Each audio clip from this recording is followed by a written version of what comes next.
నమస్తే, welcome to RTV. నేను సహస్ర.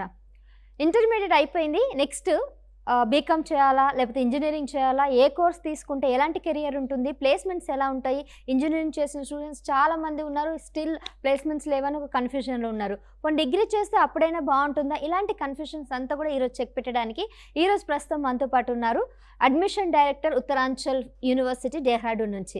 మాట్లాడదాం సార్తో. నమస్తే సార్. బయట మార్కెట్లో మీరు చెప్పినట్టుగా జాబ్స్ పోతాయి, ఎక్కువ మంది ఇంజనీరింగ్లో అయిపోవడం వల్ల ఇంతమందికి ఆపర్చునిటీ ఇవ్వడానికి కూడా స్కోప్ లేదు, అన్ని కంపెనీస్ లేవు. సో ఇంజనీరింగ్ కన్నా ఇంకా వేరే బెటర్, వేరే చదువుకుంటే ఏ జాబ్ అయినా చేసుకోవచ్చు అని ఒక మిస్కన్సెప్షన్ అయితే ఉంది. సో ఎట్లా మరి దాన్ని మీరు ఎట్లా?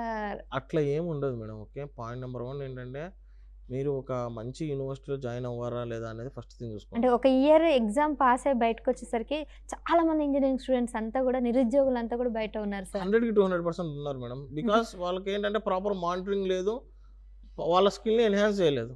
ఇప్పుడు చాలా మంది స్టూడెంట్స్ ఏంటంటే ఎంసెట్లో ఏదో కాలేజ్ వచ్చింది జాయిన్ అయిపోదామని చెప్పి జాయిన్ అవుతాం. అలానే చేస్తారు. అట్లా చేసుకుంటే ఆబ్వియస్గా అటు ఏదో ఫ్రీ ఆఫ్ కాస్ట్ వచ్చిందిలే మనం చదువుకుంటే అయిపోతుంది అంటే 4 years తర్వాత మళ్ళీ నువ్వు స్ట్రగుల్ అవ్వాలి.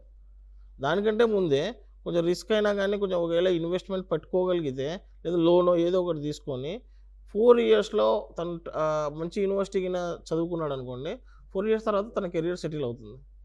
ఇక్కడ ఏంటంటే మీకు ఎంసెట్లో లోకల్ కాలేజెస్లో ఎట్లా ఉంటుందంటే థియరిటికల్ ఎడ్యుకేషన్ ఉంటుంది, ప్రాపర్ ఇన్ఫ్రాస్ట్రక్చర్ ఉండదు, ఫ్యాకల్టీ ఉండదు, ప్లేస్మెంట్స్ అంటారు అసలుగా ఉండవు. ఓకే, సో ఏంటంటే అది స్టూడెంట్ మేజర్గా చూసుకోవాల్సిన పాయింట్స్ అనమాట.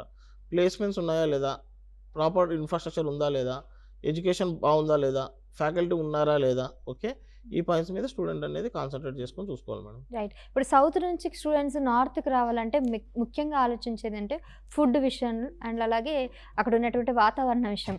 మరి ఎట్లా ఉంటుంది అక్కడ వాతావరణ పరిస్థితులు? డెహ్రాడూన్ నమ్మి అక్కడ పేరెంట్స్ వాళ్ళని పంపించాలంటే ఫుడ్ విషయంలో కానీ? మేడం ఫుడ్ వచ్చేసి సౌత్ ఇండియన్ ఫుడ్డే మేడం. ఓకే, మన ఉత్తరాంచల్ యూనివర్సిటీలో ఇద్దరు చెఫ్లు హాస్టల్స్, ఇన్ క్యాంపస్లో హాస్టల్, ఇద్దరు సౌత్ చెఫ్లు ఉంటారన్నమాట. మొత్తం ఎంత సౌత్ ఫుడ్ కావాలంటే సౌత్ ఫుడ్.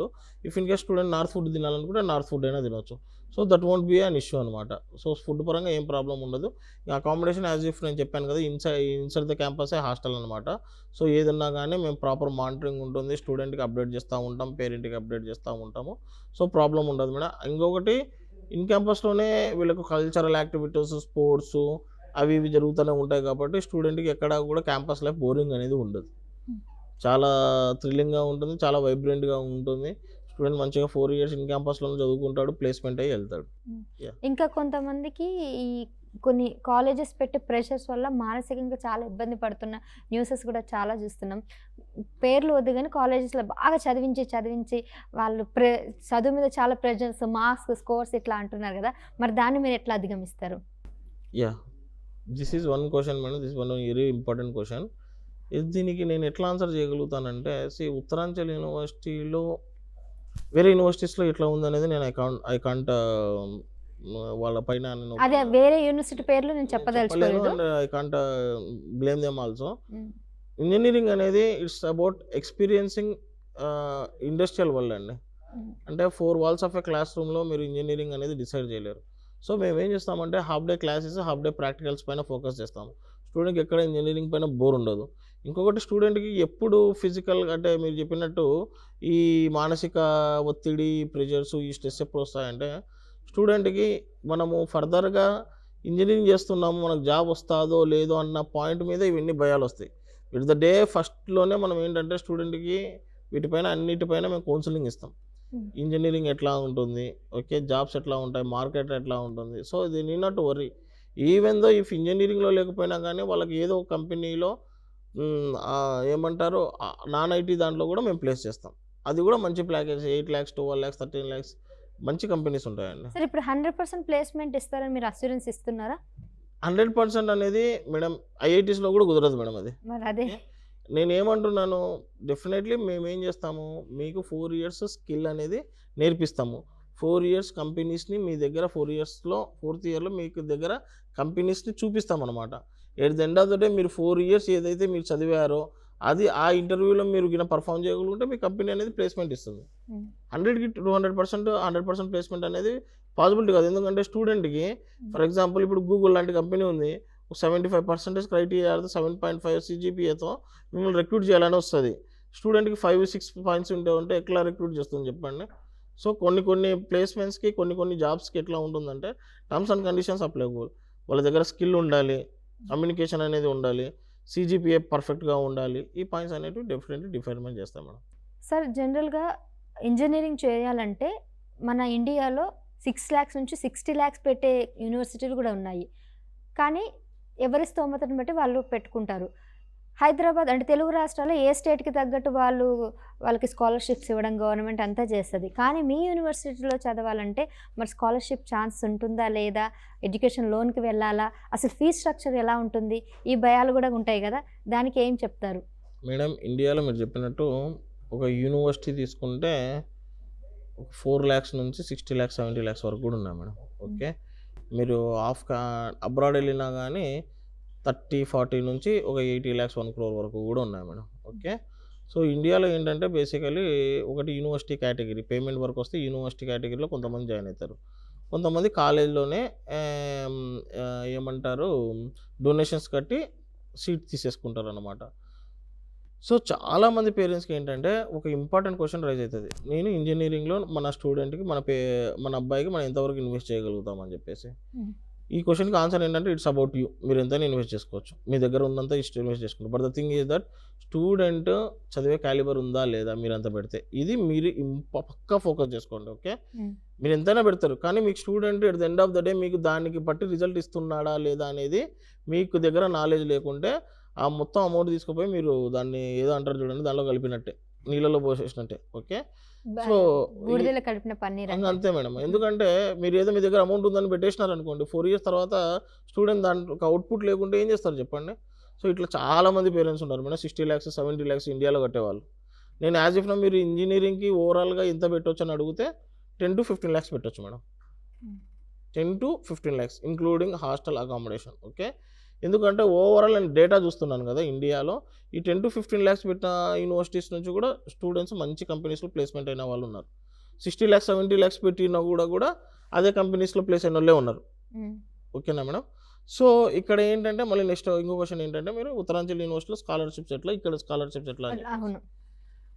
బేసికలీ స్కాలర్షిప్ అంటూ అనే టర్మినాలజీ పైన ఏంటంటే ఏపీ తెలంగాణలో వాళ్ళు ఎంసెట్ రాస్తారు, ఎంసెట్లో ర్యాంకును బట్టి ఒకవేళ సీట్ వస్తే ఫ్రీగా కాలేజీలలో జాయిన్ అవుతారు. ఓకే, ఈ ఫ్రీగా వచ్చే కాలేజీలు కూడా దీంట్లో క్యాలిబర్ ఉందా లేదా, మీకు ఫ్రీగా వస్తుంది జాయిన్ అవుతున్నారు బాగానే ఉంది, దాంట్లో క్యాలిబర్ ఉందా లేదా, ఆ కాలేజ్కి ఆ స్టఫ్ ఉందా లేదా అనేది చూసుకోవాలి. సో ఎంసెట్లో అరౌండ్ 2000-3000 ర్యాంక్ లోపల ఉన్న కాలేజెస్ మాత్రమే బాగున్నాయి మేడం. అంటే ఎంసెట్లో మీరు 3000 ర్యాంక్ లోపల క్రాక్ చేశారనుకోండి, దానికి తగ్గట్టు కొన్ని కాలేజెస్ బాగున్నాయి. మీరు 4000-5000లో మీరు కాలేజెస్ అయితే బాగున్నాయని ఎక్స్పెక్ట్ చేయొద్దండి. స్కాలర్షిప్ అంటే ఇంకా అవి యాక్చువల్లీ మంచి ర్యాంక్ వస్తే 1000-2000లో ర్యాంక్ వస్తే లోకల్ కాలేజెస్లో మంచి కాలేజెస్లో మీరు జాయిన్ చేసుకోవచ్చు, JNTU హైదరాబాద్ కింద ఉన్న అటాచ్డ్ కాలేజెస్లో. ఓకే, తర్వాత స్కాలర్షిప్ పరంగా వస్తే ఉత్తరాంచల్ యూనివర్సిటీలో మా రెగ్యులర్ ఫీజు వచ్చేసి 18.5 lakhs మేడం ఆల్ ఇండియాలో. బట్ మన సౌత్ ఇండియన్ స్టూడెంట్స్కి 11,50,000లో అయిపోతుంది మేడం, 11,40,000లో అయిపోతుంది, ఇంక్లూడింగ్ హాస్టల్ అయిపోతుంది. వీళ్ళకి ఏంటంటే ఇయర్లీ 1,25,000 స్కాలర్షిప్ వస్తుంది మేడం. ఆ స్కాలర్షిప్స్ అన్ని డిడక్ట్ అయ్యాక వచ్చే ఫీజు వచ్చేసి 11,40,000 including hostel. So computer science వాళ్ళకు ఇంక్లూడింగ్ హాస్టల్ 11,40,000 వస్తుంది మేడం. తర్వాత మెకానికల్ వాళ్ళకు, సివిల్ వాళ్ళకు, ఈసీ వాళ్ళకు, ట్రిపుల్ ఈ వాళ్ళకు 9,50,000 వస్తుంది. ఏరోస్పేస్ ఇంజనీరింగ్ వాళ్ళకు 10.5 lakhs వస్తుంది మేడం. నేను బేసికలీ ఇంజనీరింగ్ స్ట్రీమ్ గురించి చెప్తున్నాను. సో మీరు ఇంజనీరింగ్ గురించి అడిగారు కాబట్టి. ఓకే, సో ఈ ఫీజెస్ మేడం. ఇంకా BBA, MBA, BSc అగ్రికల్చర్ ఇవన్నీ ఎట్లా ఉంటుందంటే వాళ్ళు తీసుకున్న కోర్స్ పైన 7 lakhs నుంచి 12 lakhs 13 lakhs వరకు డిపెండ్ అవుతుంది. సో జనరల్ బీకామ్ వీటన్నిటికి కూడా మినిమం 6 lakhs ఉంటుంది మేడం. BCA, MBA ఇవన్నీ 5 to 6 lakhs నుంచి అరౌండ్ మీకు 15 lakhs వరకు రేంజ్ ఉంటుంది మేడం. ఓకే, లా పరంగా చూస్తుంటే లా వచ్చేసి మన దగ్గర 5 years కోర్స్ ఉంది, 3 years కోర్స్ ఉంది. 3 years కోర్స్ అరౌండ్ 10 lakhs ఉంటుంది, 5 years కోర్సు అరౌండ్ 20 lakhs ఉంటుంది including hostel. Yeah madam. So నేను అదే మేడం, ఇంజినీరింగ్ అనేది ఎంత ఇన్వెస్ట్ చేయాలనేది పేరెంట్ పైన డిపెండ్ అవుతుంది అండ్ స్టూడెంట్ స్టఫ్ పైన కూడా డిపెండ్ అవుతుంది మేడం. ఓకే, ఎంత ఇన్వెస్ట్ చేయాలా అనే పాయింట్ మీద ఆలోచించేదానికంటే పేరెంట్ ఏ యూనివర్సిటీ పైన ఏ కోర్స్ పైన ఇన్వెస్ట్ చేయాలనే దానిపైన ఆలోచించండి. సార్ మీరు ఇంత ఫీజ్ స్ట్రక్చర్ ఇదంతా కూడా చెప్పారు. మరి కొంతమంది స్టూడెంట్స్కి ఆ ఫీజు కూడా పెట్టలేని పరిస్థితులు కొంతమంది పేరెంట్స్ అయితే ఇప్పుడు ఫేస్ చేస్తున్నారు. అలాంటి పేరెంట్స్కి ఆల్టర్నేట్ ఆప్షన్ ఏమైనా ఉందంటారా? మేడం ఆల్టర్నేట్ ఆప్షను ఏ యూనివర్సిటీకి అయినా కానీ పలానా కంపెనీ అంటూ లోన్ ఇస్తుంది మేడం. సరే పలానా బ్యాంక్ అంటూ లోన్ ఇస్తుంది. 7.5 lakhs వరకు వితౌట్ షూరిటీ ఇస్తుంది. 10-12 lakhs అయినా కానీ ఇస్తుంది. బట్ ఏదైనా షూరిటీయో ఇంకోటో తీసుకుంటాం. సో ఉత్తరాంచల్ యూనివర్సిటీ కూడా ఏం ప్రాబ్లం లేదు, స్టూడెంట్ లోన్కి వెళ్ళొచ్చు. ఇప్పుడు మీరు ఇది కూడా కట్టుకోలేకుంటే డెఫినెట్లీ 100కి 200% లోన్ అసిస్టెన్స్ అనేది ఇస్తాం మేడం. మీరు లోన్ ద్వారా అయినా కానీ మీరు కంప్లీట్ చేసుకోవచ్చు. సో ఈ లోన్ అమౌంట్ మీరు 4 years తర్వాత స్టూడెంట్ అయినా కానీ ప్లేస్ అయ్యాక తనైనా రీపే చేసుకుంటాడు మేడం. సో అది ప్రాబ్లం లేదు. అండ్ డెఫినెట్లీ ప్రతి పేరెంట్కి ఏంటంటే నేను ఒకటే చెప్తాను, మీరు లోన్కి వెళ్తున్నారు అంటే డెఫినెట్లీ మీరు లోకల్లో ఉన్న బ్యాంక్తో మీరు ఫస్ట్ కమ్యూనికేట్ అవ్వండి. మీరు కమ్యూనికేట్ అయ్యి మీరు లోన్ వస్తుందా లేదా అని చూసుకున్నాకనే మీరు ఫర్దర్గా ప్రొసీడ్ అవ్వండి. ఓకే, ఫస్ట్ అమౌంట్లు కట్టుకొని తర్వాత మీరు లాక్ చేసుకొని తర్వాత బ్యాంక్ వాళ్ళు లోన్ ఈ ఫెసిలిటీ ఇవ్వకుంటే ఇబ్బంది పడతారు. సో మీరు ఏంటంటే ఫస్ట్ కనుక్కోండి. ఓకే, యూనివర్సిటీ నుంచి లెటర్ హెడ్ తీసుకోండి జాయినింగ్ అయినట్టు. అది తీసుకున్నాక మీరు బ్యాంక్లో సబ్మిట్ చేస్తే 100కి 200% లోన్ అనేది వస్తుంది. ఏం ప్రాబ్లం. రైట్ సార్, ఇంకా చాలామంది యూనివర్సిటీలో రీసెర్చ్ మీద లేకపోతే కొత్త టెక్నాలజీ మీద ఇన్వెస్ట్ చేస్తూ స్టూడెంట్స్కి వాటి మీద చాలా ఎక్స్పెరిమెంట్ చేయడానికి ఛాన్సెస్ ఇస్తుంది. మరి మీ యూనివర్సిటీ అలాంటి ఆపర్చునిటీస్ ఇస్తుందంటారా? మేడం మా యూనివర్సిటీ వచ్చేసి ఎంటైర్ ఉత్తరాఖండ్ స్టేట్లో రీసెర్చ్ అండ్ ఇన్నోవేషన్కి గవర్నమెంట్ ఆఫ్ ఉత్తరాఖండ్ నుంచి ప్రతి ఇయర్ 50 lakhs నుంచి 1 crore శాంక్షన్ అవుతుంది మేడం. ఓకే, ఈ ఫండింగ్ అనేది స్టూడెంట్కే యూజ్ చేస్తాం మేడం, స్టూడెంట్ వెల్ఫేర్కే యూజ్ చేస్తాం అనమాట. అంటే if student come up with an innovative idea, అంటే నా దగ్గర ఈ ఐడియా ఉంది సార్, ఈ యాప్ని నేను డిజైన్ చేస్తాను సార్, ఓకే అని ఒక ఇన్నోవేటివ్ ఐడియాతో వచ్చాడు అనుకోండి, దానికి కావాల్సిన ఫండింగ్ యూనివర్సిటీ వాళ్ళు ఇస్తారు, గవర్నమెంట్ సపోర్ట్తో. సో మీకు Uttaranchal university is it self known for research and innovation hub. దాని బెస్ట్ ఎగ్జాంపుల్స్ ఒకటి వచ్చేసి రాజమండ్రి నుంచి మన పూజిత్ అమర్ అని చెప్పేసి ఒక అబ్బాయి ఉన్నాడు. తను రీసెర్చ్లో ఫస్ట్ నుంచి స్టార్ట్ అయ్యి వర్క్ చేస్తూ ఉన్నాడు. దాని రిజల్టే ఇప్పుడు తను స్టాన్ఫర్డ్ యూనివర్సిటీతో ఇంటర్న్షిప్ చేస్తున్నాడు. Stanford university is paying 2.5 lakhs per year for him అనమాట తన వర్క్ కోసం. So innovation and research hub అనేది చాలా అంటే చాలా ఇంపార్టెంట్ మేడం. ఎందుకంటే స్టూడెంట్కి ప్లేస్మెంట్ కూడా ఇంపార్టెంటే కాదన్నాను, కానీ ప్లేస్మెంట్ కంటే ముందు స్టూడెంట్ ఇన్నోవేషన్ అండ్ రీసెర్చ్ హబ్లో కొంచెం వర్క్ చేశాడు అనుకోండి, ఆటోమేటిక్గా ఆ వర్క్ కానీ ఆ స్కిల్ కానీ ఆ ఎక్స్పీరియన్స్ కానీ ప్లేస్మెంట్స్ టైంలో మీకు 8 lakhs ఇచ్చేటప్పుడు 12 lakhs 13 lakhs ఇస్తాడు madam. Okay, so research and innovation hub అనేది చాలా ఇంపార్టెంట్. అండ్ ఉత్తరాంచల్ యూనివర్సిటీలో మీకు ఎంటైర్ ఉత్తరాఖండ్లో చూస్తే one of the best madam. So ఆ పాయింట్స్ అన్ని కన్సిడర్ చేసి మనకు ఉత్తరాంచల్ యూనివర్సిటీకి NAC A+ ఇచ్చారనమాట. అప్పుడు రీసెర్చ్, ప్లేస్మెంట్స్, ఇన్నోవేషన్ హబ్స్, తర్వాత ఫ్యాకల్టీ ఇవన్నీ చూసుకొని మనకు ప్లేస్మెంట్ అనేది ఇచ్చారు. రైట్. సో ఫైనల్గా ఇప్పుడు అందరూ కూడా ఇంటర్మీడియట్ అయిపోయిన స్టూడెంట్స్కి మీరు ఏం చెప్పదలుచుకున్నారు? అంటే ఎవ్వరికి అసలు ఏమీ తెలియదు, ఇప్పుడే వచ్చారు బయట ప్రపంచానికి. సో నిజంగా ఎప్పుడైతే ఈ పీరియడ్ ఉందో స్టూడెంట్స్కి చాలా ఇంపార్టెంట్. దాన్ని మేడం నైస్ క్వశ్చన్. అండ్ ఈ పాయింట్ని నేను ఎట్లా కన్క్లూడ్ చేస్తానంటే, ఇప్పుడు ఎవరైతే మీరు ఈ ఫేస్ నుంచి నెక్స్ట్ ఫేస్కి వెళ్తున్నారో ఈ ఫేస్ అనేది లైఫ్లో చాలా ఇంపార్టెంట్ ఫేస్. చాలా అంటే చాలా ఇంపార్టెంట్ ఫేస్. అంటే ప్రతి స్టూడెంట్కి నేను ఒకటే చెప్తాను, 4 years తర్వాత మీ సైడ్ చాలా క్వశ్చన్స్ ఉంటాయి. నెక్స్ట్ ఏం చేస్తున్నావు, జాబ్ వచ్చిందా లేదా, ఏ కంపెనీలో వచ్చిందని చెప్పేసి. సో మీరు ఇప్పుడు తీసుకున్న ఏ డిసిషన్ అయితే ఉందో అది ఎక్స్టర్నల్ ఫ్యాక్టర్స్ అనేది మీ పైన ఇన్ఫ్లుయెన్స్ చేయకుండా చూసుకోండి. అంటే ఒకడు వచ్చాడు, ఒరే ఇక్కడ బాగుంటుంది వెళ్దాం పదా అంటాడు, మీరు తొందరపడొద్దండి. ఈ కోర్స్ తీసుకుందాంరా అంటాడు, తొందరపడొద్దండి. Okay, you have time. After intermediate exams మీకు 2 to 3 months టైం ఉంటుంది. సీట్స్ ఎక్కడా పోవు. ఓకే, మీరు తొందరపడొద్దండి. మీరు ఏంటంటే first settle down. Inter exams అయిపోయాయి కదా, ఒక 1 week కానీ ఒక 10 days కానీ మీరు ఫ్రీ అవ్వండి. ఓకే, తర్వాత మీరు ఏంటంటే ఏ కోర్స్ తీసుకోవాలనే దానిపైన మీరు ఫోకస్ పెట్టండి. ఫస్ట్ ఈ బీటెకా, ఇంజనీరింగా, యూనివర్సిటీస్ అనేది పక్కన పెట్టండి. ఫస్ట్ మీరు ఏ కోర్స్ తీసుకోవాలి అనే దానిపైన మీరు ఫోకస్ పెట్టండి. అంటే మీకు కంప్యూటర్ సైన్స్ ఇంజనీరింగ్ పైన ఇంట్రెస్ట్ ఉందా, ఏరోస్పేస్ ఇంజనీరింగ్ పైన ఇంట్రెస్ట్ ఉందా, మెకానికల్ పైన ఇంట్రెస్ట్ ఉందా, తర్వాత లేదా సివిల్ పైన ఇంట్రెస్ట్ ఉందా, ఓకే కన్స్ట్రక్షన్ పైన ఇంట్రెస్ట్ ఉందా, దాన్ని బట్టి మీరు కోర్స్ సెలెక్ట్ చేసుకోండి. కోర్స్ సెలెక్ట్ చేసుకున్నాక తర్వాత మీరు యూనివర్సిటీ సెలెక్ట్ చేసుకోండి. ఓకే, ఈ కోర్స్కి ఏ యూనివర్సిటీ బాగుంటుంది. ఓకే, సో యూనివర్సిటీ అప్పుడు సెలెక్ట్ చేసుకోండి. యూనివర్సిటీ సెలెక్ట్ చేసుకున్నాక 1-4 సార్లు కనుక్కోండి. మీ పేరెంట్స్తో డిస్కస్ చేసుకొని ఒక 1 నుంచి 4 యూనివర్సిటీస్ వరకు మీరు సెలెక్ట్ చేసుకోండి. ఏ యూనివర్సిటీ బాగుందో అన్ని యూనివర్సిటీకి విజిటింగ్కి వెళ్ళండి. ఆ తర్వాత మీరు యూనివర్సిటీ బాగుంది అంటే అప్పుడు జాయిన్ అవ్వండి. ఓకే, ఇప్పుడు ఒక క్వశ్చన్ సార్, లోకల్ అయితే విజిటింగ్కి వెళ్ళి అన్ని చేసుకోవచ్చు, డెహ్రాడూన్కి వచ్చి మేము చూసుకోవాలంటే ఏ భరోసా? Very good question madam. So మేము ఏం చేస్తామంటే ప్రతి స్టూడెంట్కి విజిటింగ్ పెడతాం మేడం. ఆఫ్టర్ వాళ్ళు అడ్మిషన్ తీసుకున్నాక, ఫర్ ఎగ్జాంపుల్ నేను 11,50,000 ఫీజు ఉందని చెప్పాను, దాంట్లో 10,000 అడ్మిషన్ ఫీజు మేడం. దీంట్లో స్టూడెంట్కి విజిటింగ్ అనేది మనమే తీసుకెళ్తాము. ఇఫ్ ఇన్ కేస్ స్టూడెంట్కి నచ్చింది అంటే ఈ ఫీజు అనేది ఇదే దాంట్లో కట్ అవుతుంది మేడం, యూనివర్సిటీ ఫీజులోనే కట్ అవుతుంది అనమాట. సో పేరెంట్స్ రావాలంటే పేరెంట్స్ కూడా సపరేట్గా అకామిడేట్ చేస్తాం మేడం. యూనివర్సిటీ విజిటింగ్ వచ్చాక 100కి 200% ఆ 1-2 డేస్ పేరెంట్కి మొత్తం క్యాంపస్ మొత్తం చూపిస్తాం మేడం. మా క్యాంపస్ చూపిస్తే 100కి 200% జాయిన్ అవుతాడు. బట్ నేనేంటానంటే క్యాంపస్ చూసి మీరు జాయిన్ అవ్వద్దండి. ఓకే, క్యాంపస్ కాదు ఇంపార్టెంట్, మీరు తీసుకుంటున్న కోర్స్కి అక్కడున్న క్రైటీరియా కానీ అక్కడున్న అవుట్పుట్ ఉందా లేదా అనేది ఇంపార్టెంట్. ఓకే, మీరు 10 lakhs 12 lakhs ఇంత అమౌంట్ పెడతా ఉన్నారు, డెఫినెట్లీ మీరు 100% చూసుకోవాల్సింది ఫ్యాకల్టీ బాగున్నారా లేదా, ప్లేస్మెంట్ బాగుందా లేదా, ఈ 2 points ఫస్ట్ చూడండి. ఓకే, తర్వాత ఫుడ్ అకామిడేషన్స్ అవన్నీ బాగానే ఉంటాయి, ఏం ప్రాబ్లం లేదు. క్యాంపస్ 100కి 200% బాగుంటుంది. బట్ మీరు వచ్చి చూసుకోవాల్సింది ఏంటంటే ప్లేస్మెంట్స్ బాగున్నాయా లేవా, ఫ్యాకల్టీ ఎక్స్పీరియన్స్ ఫ్యాకల్టీ ఉన్నారా లేదా, అక్కడ ఉన్న తెలుగు స్టూడెంట్స్తో మాట్లాడండి, అక్కడ ఉన్న నార్త్ స్టూడెంట్స్తో మీరు మాట్లాడండి. ఓకే, అంతా బాగుంది, అవుట్పుట్ కూడా బాగుంది అన్నప్పుడు తర్వాత మీరు ఫర్దర్గా ఇంకో స్టెప్ వేయండి.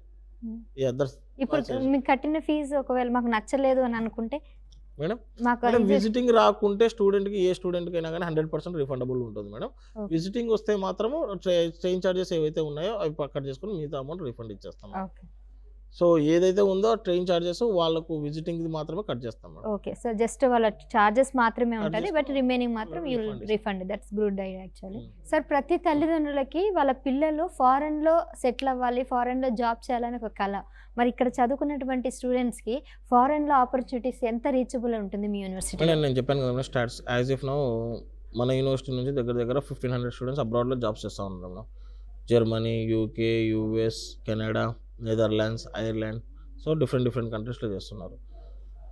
సో చదువుకుంటూ జాబ్ చేయాలి అనే పాయింట్ పైన అంటే అబ్రాడ్కి వెళ్ళాలి అనుకుంటే ఒకటి ఫస్ట్ థింగ్ వచ్చేసి బీటెక్ ఏదో ఒకటి కంప్లీట్ చేసుకొని డిగ్రీయో ఎంబీఏనో బీబీఏనో కంప్లీట్ చేసుకొని ఎంఎస్ కోసం అబ్రాడ్ వెళ్తారు మేడం. సో మన యూనివర్సిటీలో ఏంటంటే ఫారెన్ ఇంటర్న్షిప్ అనేది ఒకటి ఉంటుంది మేడం, లేకపోతే ఇంటర్నేషనల్ స్టూడెంట్ ఎక్స్చేంజ్ ప్రోగ్రామ్ అని చెప్పేసి 2 years ఇక్కడ 2 years అబ్రాడ్లో మేడం. సర్టిఫికేట్ 2 years అబ్రాడ్లోనే వస్తుంది మేడం. ఈ ఫారెన్ ఇంటర్న్షిప్లో Malaysia, okay, Singapore, USA, Australia ఇటువంటి కంట్రీస్లో టైఅప్ ఉంది మేడం. ఓకే, సో లేకపోతే స్టూడెంట్కి ఇంకోటి ఏంటంటే 3 years ఇక్కడ 1 year అబ్రాడ్లో ఇంటర్న్షిప్ అనేది ఉంటుంది మేడం. ఓకే, తర్వాత అది లేకుండా స్టూడెంట్ ఏం చేస్తాడంటే ఏదో ఒక సెమిస్టర్లో 4 yearsలో ఏదో ఒక సెమిస్టర్లో అబ్రాడ్కి వెళ్ళి ఎడ్యుకేషన్ అనేది కంప్లీట్ చేస్తాడు. ఓకే, సో ఒక 6 months సెమిస్టర్లో సో ఫారెన్ ఇంటర్న్షిప్ అనేది ఇట్లా ఉంటుంది మేడం, ఈ స్ట్రక్చర్లో ఉంటుంది. లేకపోతే చాలామంది స్టూడెంట్స్ ఏంటంటే 4th yearలో ఎంఎస్ కోసం అప్లై చేస్తారు, దానికి కావాల్సిన ట్రైనింగ్ యూనివర్సిటీలోనే ఉంటుంది, అది ఒక ప్లస్ పాయింట్ అవుతుంది మేడం. ఫారెన్ ఇంటర్న్షిప్ పరంగా కూడా యూనివర్సిటీలో ఫుల్ సపోర్ట్ అనేది ఉంటుంది మేడం. ఓకే, సో మీరు స్టార్టింగ్లో చెప్పారు డెహ్రాడూన్ నుంచి వచ్చినటువంటి చాలామంది ప్రముఖులంతా కూడా జడ్జెస్లా కానీ లాయర్స్లా కానీ అన్ని రంగాల్లో కూడా స్థిరపడి ఉన్నారనేసి. ఇప్పుడు నెక్స్ట్ జనరేషన్ అంతా కూడా మారిపోయింది కదా, నెక్స్ట్ ఎట్లా ఉండబోతుంది ఏంటి అని ఒక అవగాహన చెప్పగలుగుతారా? సింపుల్గా నేను ఫస్ట్ చెప్పాను, it's depends upon your passion and interest and it depends definitely on your skill అనమాట. ఓకే, మీ స్కిల్ బాగుంది, ఆ స్కిల్ని మీరు స్కిల్ ఉండటమే కాదు మేడం, స్కిల్తో పాటు డిసిప్లిన్ అనేది ఉండాలి. ఆ స్కిల్ పైన మీరు వర్క్ చేయగలిగితేనే మీకు ఫర్దర్గా గ్రోత్ అనేది ఉంటుంది మేడం.